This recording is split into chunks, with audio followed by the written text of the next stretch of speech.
In the end of June, Russian-led forces accelerated their advance in the strategic area of Severodonetsk-Lisichansk. So far, the Ukrainian military command has lost the last chances to evacuate the remaining units from the city of Lysychansk. All the roads leading to it are under the fire control of Russian artillery. Some separate groups of Ukrainian servicemen are attempting to flee towards Seversk over the fields. Meanwhile, the assault units of Russian forces entered Lysychansk and fighting broke out on the streets.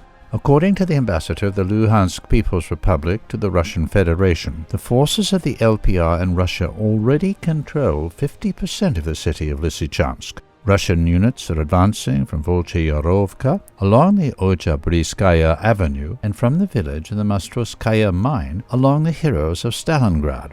At the same time, the trap around the city is closing. To the north, Russian-led forces took control of the town of Privolye, located on the northwestern outskirts of the Severodonetsk area. The advancing units crossed the Seversk River and established a foothold on the right bank on June 28, then launched a mop-up operation in the town, which fell in a day.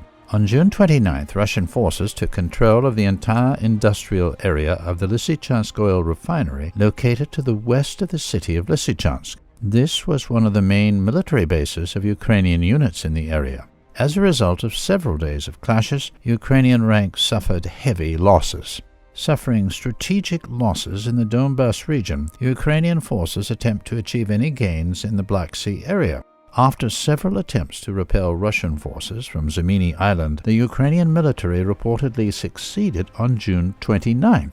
Satellite imagery shows that military assets of Russian forces on the island have been shelled. The pier has been damaged. The Russian military withdrew the garrison stationed on the island. The Russian Ministry of Defense claimed that this was a step of goodwill aimed at demonstrating to the world community that Moscow does not hinder the efforts of the UN to organize a humanitarian corridor for the export of grain from the territory of Ukraine.